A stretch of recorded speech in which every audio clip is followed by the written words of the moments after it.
On the 20th day of February in the year 1943, north of the Kasserine Pass in Tunisia, the official battle report failed to adequately convey the astonishing sight that confronted German tank commanders that morning. American Sherman tanks were engaged in maneuvers that seemed to defy all established Wehrmacht doctrine, particularly given the absence of any visual signaling. Amidst the swirling dust and smoke of the North African theater, 5 Sherman tanks, separated by the uneven terrain and entirely out of direct line of sight with one another, converged upon German positions, with a synchronicity that appeared almost otherworldly. There were no flags signaling their intentions, no illuminating flares, and certainly no dispatch riders scurrying between the vehicles. Nevertheless, they operated as a single, cohesive unit, each tank compensating for the blind spots of its counterparts. Every crew within those tanks possessed an uncanny awareness of their comrades' exact positions.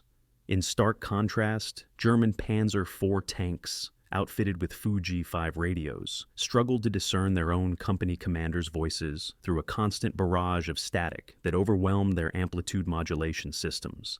The 10-watt German transmitters, considered state-of-the-art by the standards of the 1930s, could penetrate no more than a few hundred meters when the tanks were in motion. The majority of German tanks were equipped only with receivers, rendering them incapable of reporting their observations or requesting assistance. The Americans, meanwhile, were utilizing technology entirely unknown to the Germans. Every single tank was equipped with frequency modulation radios, boasting crystal-controlled precision, a powerful 25 watts of transmission capability, and a clarity that sliced through the cacophony of engine noise and battlefield chaos with remarkable ease. 8,000 meters away, originating from Detroit's assembly lines, what would prove to be the most pivotal technological advantage of the Second World War was revealing itself. This advantage was not found in the thickness of armor plating or the caliber of guns, but rather in the invisible electromagnetic waves that interconnected every American tank crew in ways the Wehrmacht had never conceived as possible. This transformation had its genesis on the 22nd of July, 1941, when the United States Army officially standardized the Signal Corps radio sets, SCR 508, SCR 528, and SCR 538 for all its medium tanks. While German forces were pushing deep into the Soviet Union, relying on tactics that were heavily dependent on radio communication between command vehicles, American engineers at the Galvin Manufacturing Company, later known as Motorola, were meticulously refining frequency modulation technology, a development that would render the German systems utterly obsolete. The engineering team responsible for this breakthrough included Daniel E. Noble, who envisioned the application of FM technology in military vehicles, and Henryk Magnusky, the principal radio frequency engineer, who successfully navigated the complex technical challenges of integrating sophisticated electronics into the harsh and unforgiving environment of a tank. Their remarkable creation weighed 181 pounds and fundamentally transformed every Sherman tank into an integral node within the world's first battlefield communication network. The BC604 transmitter generated a robust 25 watts of power, 2.5 times the output of the German FUG-5. Operating within the 20.0 to 27.9 MHz frequency range, it offered 10 preset channels with the stability of crystal-controlled tuning. The dual BC603 receivers incorporated into the SCR-50 allowed commanders to simultaneously monitor multiple frequencies, a capability that would prove critically decisive in combat engagements. The true revolution, however, lay in frequency modulation itself. Edwin Armstrong's groundbreaking FM technology, licensed for military use, effectively eliminated the pervasive static and interference that plagued amplitude modulation systems. While German tank radios registered every electrical discharge as disruptive noise, American FM radios delivered crystal-clear voice communications, even amidst intense artillery barrages. On the 8th of November, 1942, Operation Torch introduced American armor to North Africa. The tanks of the 2nd Armored Division disembarked near Safi and Fidala equipped with SCR-508 radios that would soon unequivocally demonstrate their superiority over German communication systems. The Afrika Korps, despite being the Wehrmacht's most seasoned armored force, operated under severe communication handicaps. A standard German tank platoon, comprising 5 vehicles, typically had only 1 or 2 equipped with the full Fu-G5 transceivers, capable of both transmitting and receiving. The remaining tanks were equipped solely with Fug-2 receivers. These tanks could receive orders, but they were powerless to respond or to report enemy positions. German tank platoons functioned through a rigidly hierarchical structure. The platoon leader would transmit orders, which subordinate tanks would acknowledge through their actions rather than verbal confirmations. In instances where command tanks, easily identifiable by their multiple antenna arrays, were destroyed, entire platoons would lose all operational coordination. This inherent vulnerability proved catastrophically exploitable against American forces, where every tank was empowered to assume command functions. The Battle of Kasserine Pass, which took place from the 14th to the 24th of February 1943, provided the first significant demonstration of American radio superiority. Although tactically a German victory, the battle exposed capabilities that profoundly astonished Wehrmacht observers.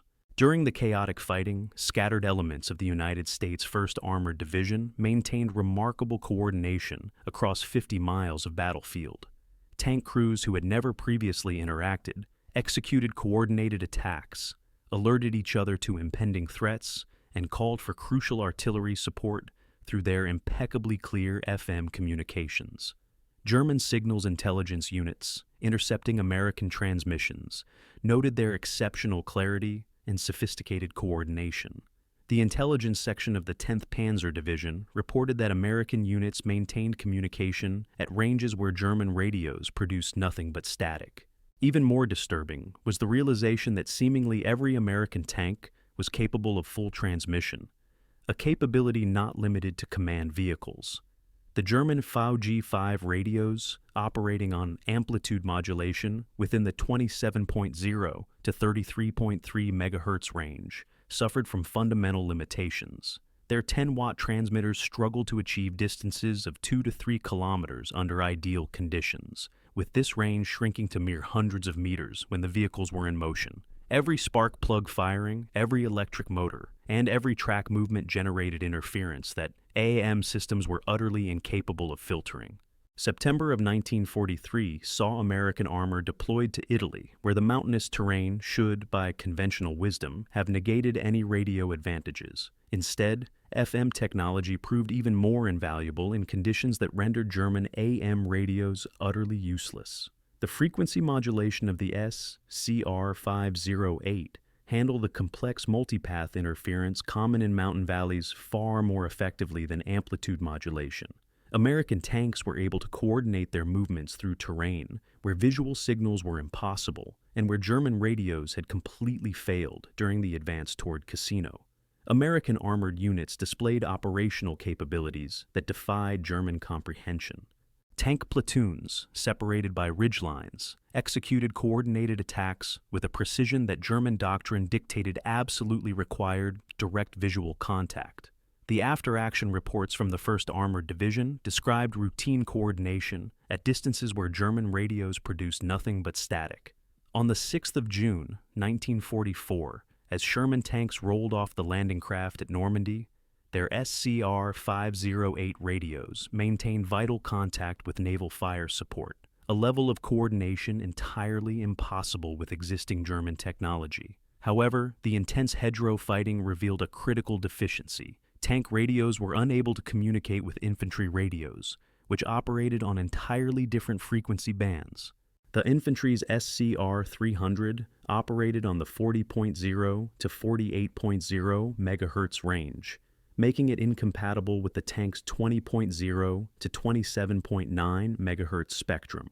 This communication gap proved deadly in the Bocage region, where German infantry, equipped with Panzerfausts, could approach American tanks undetected, while nearby American infantry units were entirely unaware and unable to warn them. American ingenuity provided a solution within weeks.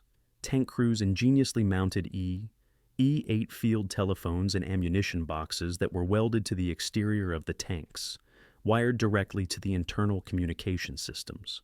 By Operation Cobra in late July, this simple modification had revolutionized tank infantry cooperation. From the 25th to the 30th of July, 1944, Operation Cobra served as a powerful demonstration of the full potential of American radio superiority. The 2nd Armored Division, under the command of Major General Edward H. Brooks, coordinated over 200 Sherman tanks through a sophisticated radio network that enabled an unprecedented level of battlefield control.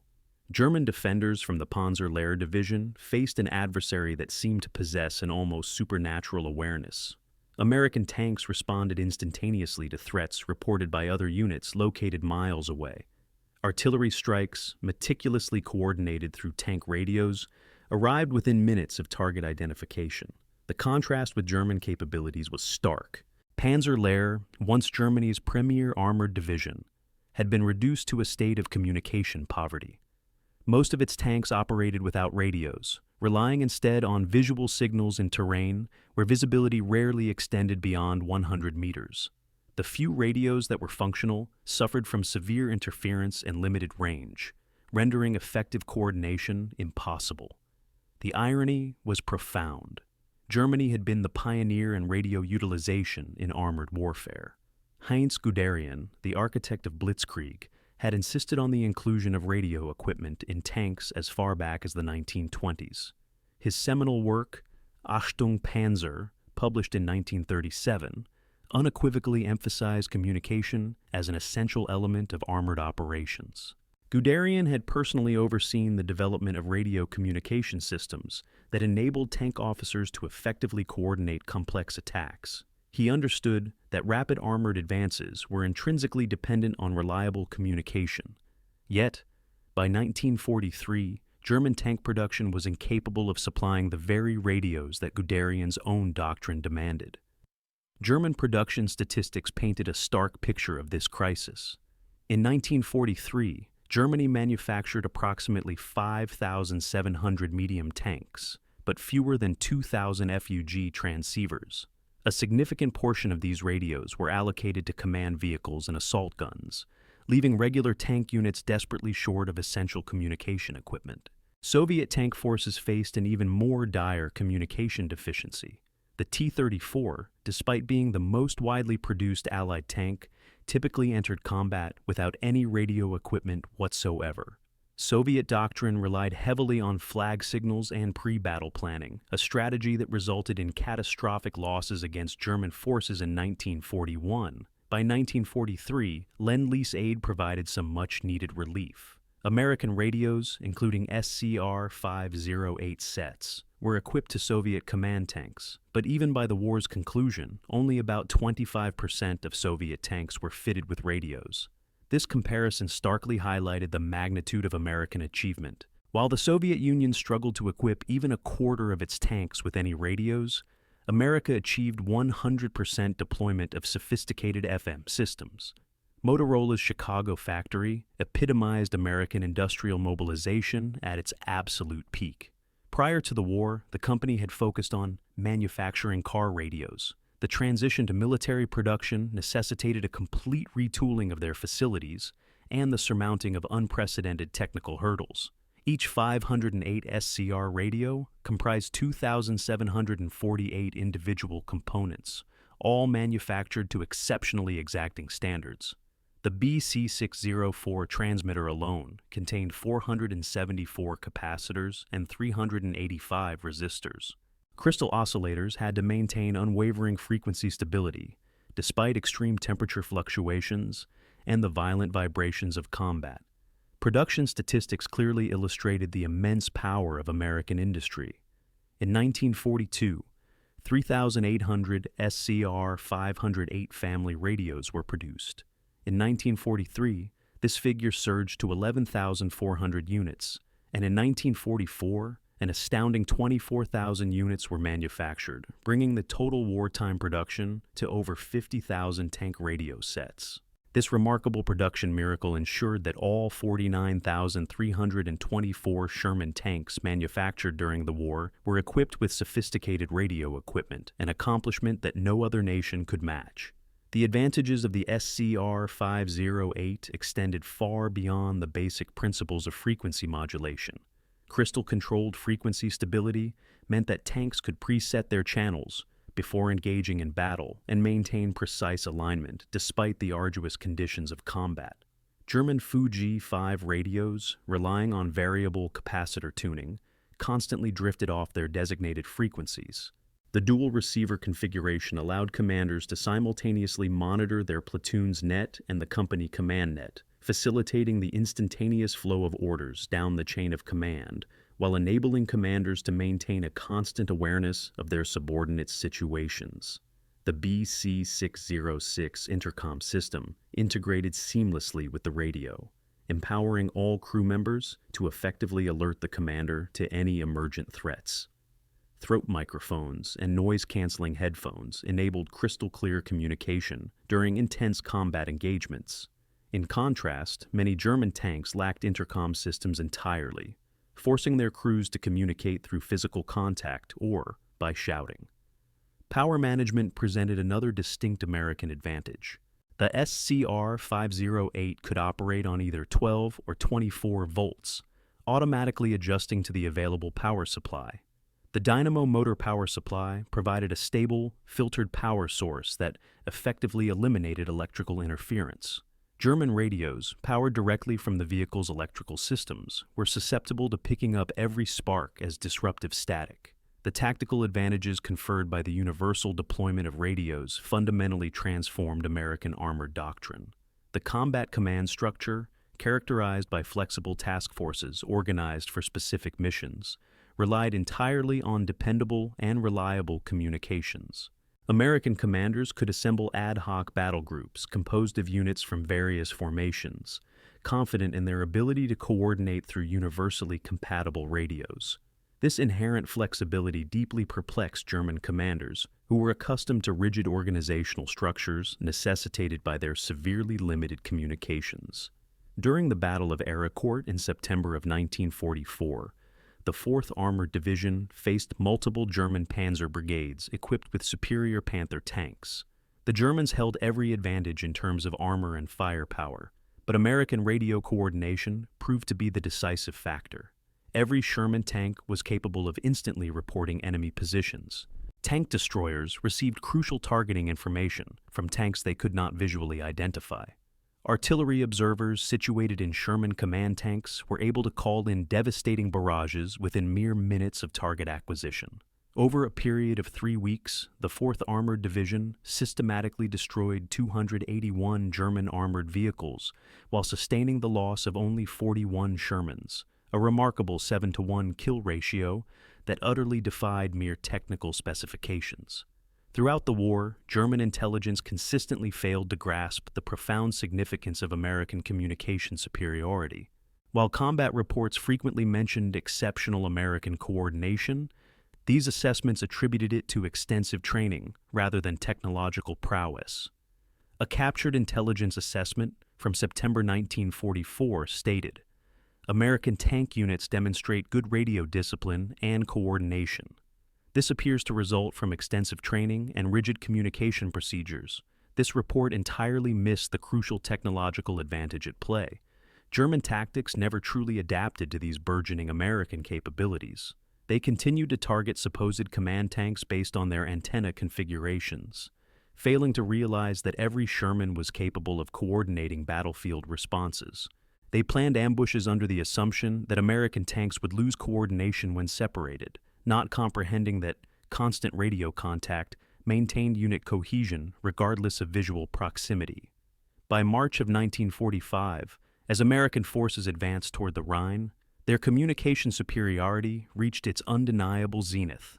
The capture of the Remagen Bridge served as a testament to the speed and efficiency of American command and control. When the 9th Armored Division discovered the Ludendorff Bridge intact, radio reports reached 1st Army headquarters within mere minutes.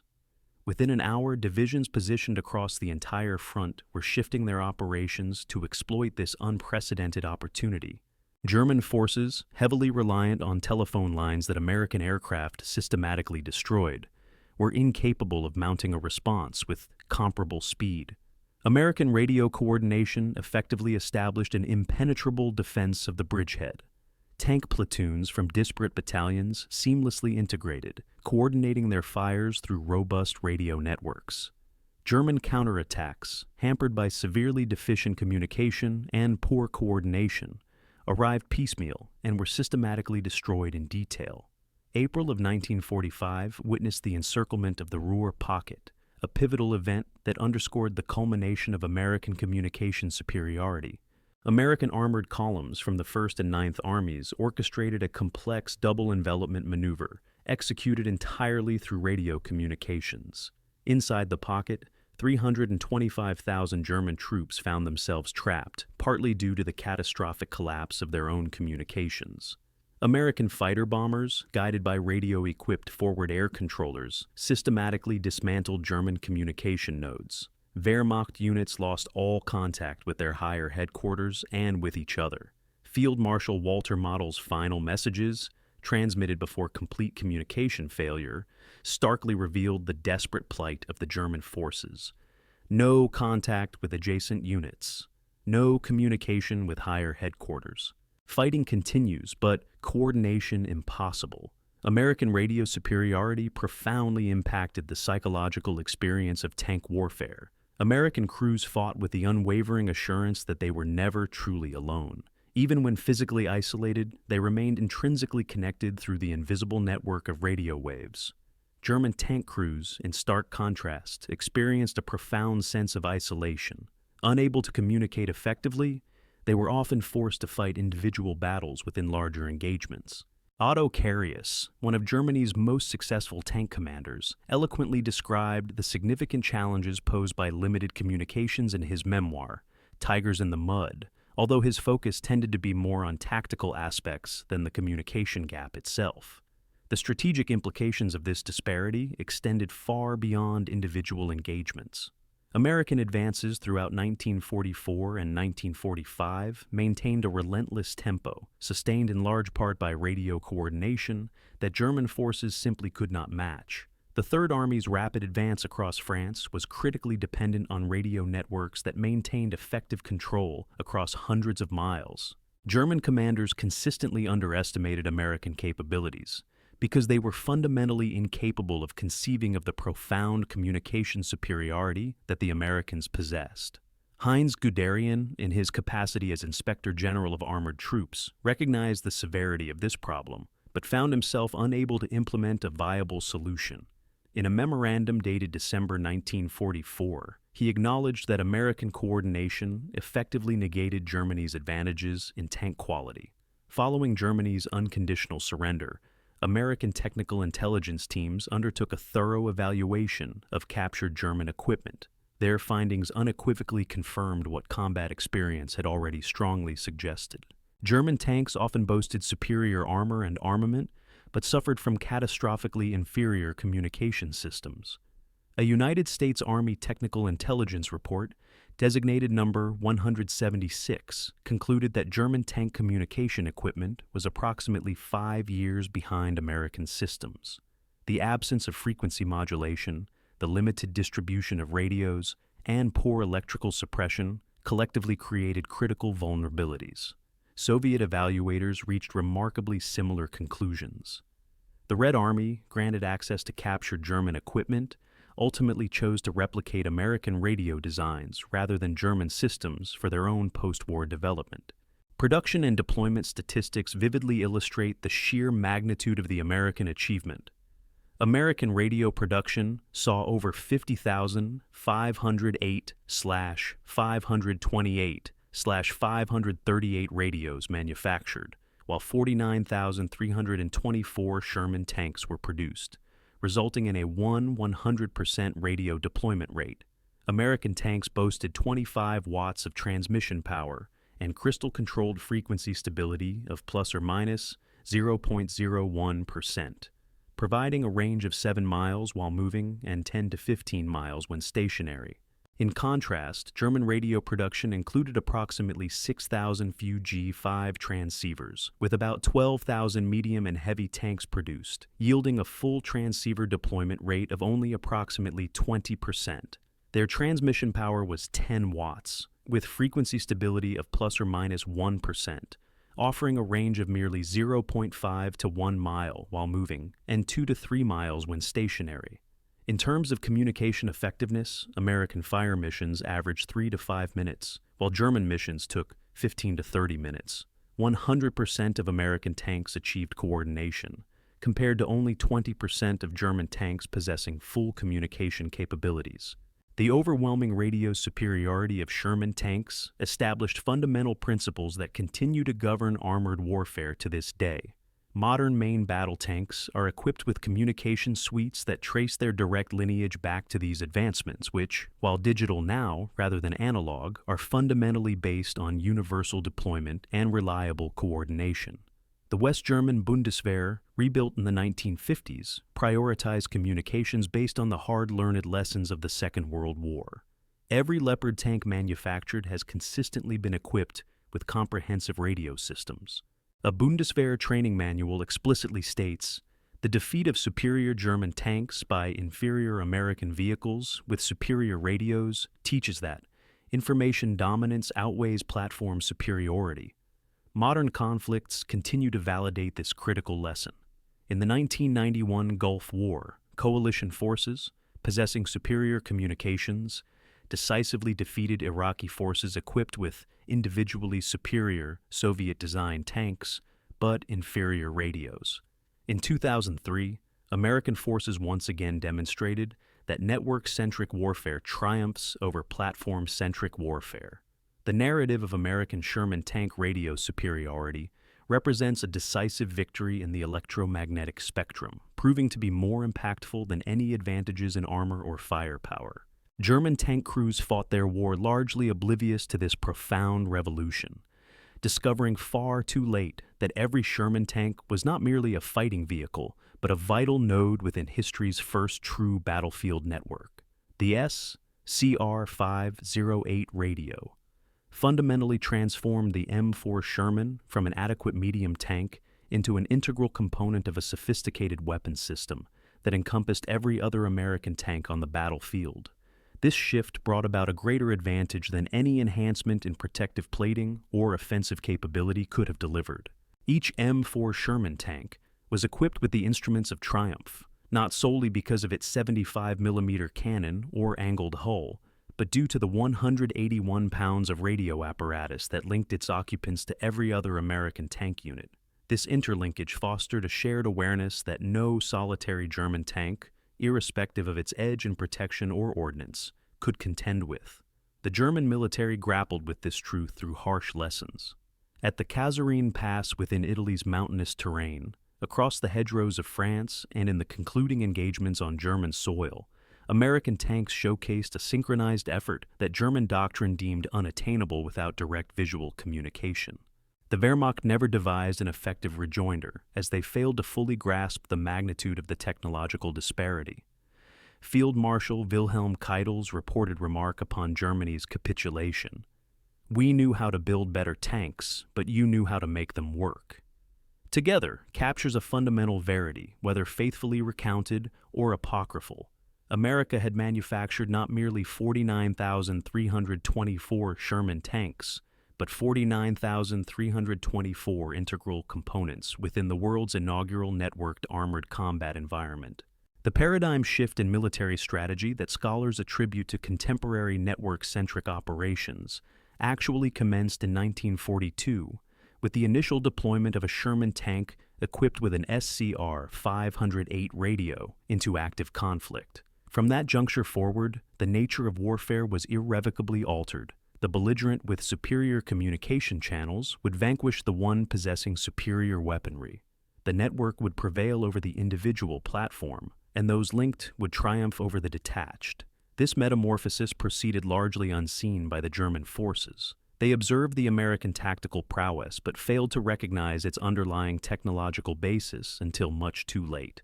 By the time German commanders comprehended that every Sherman tank possessed communication capabilities absent in most German tanks, the conflict was essentially decided. The German military's inability to perceive and adjust to America's communication advantage stands as one of the significant intelligence failures of the Second World War.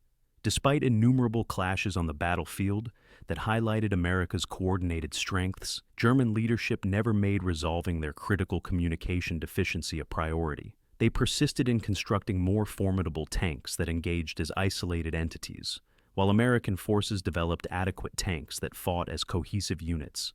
Ultimately, the electromagnetic waves transmitted by SCR 508 radios proved more potent than the armor-piercing projectiles launched by German 88mm cannons. The capacity to coordinate, to disseminate information instantaneously, to engage as a unified force rather than as solitary vehicles. This intangible superiority determined victory more assuredly than any perceptible dominance in defensive plating or armaments. The radio supremacy of the Sherman tanks revolutionized military engagements, establishing the principle that, in modern warfare, connection equates to survival and isolation leads to defeat. German soldiers encountered this reality on battlefields spanning 3 continents, learning too late that the Americans possessed not only quantitative superiority, but also technological superiority in the most critical domain, the ability to operate as a cohesive unit.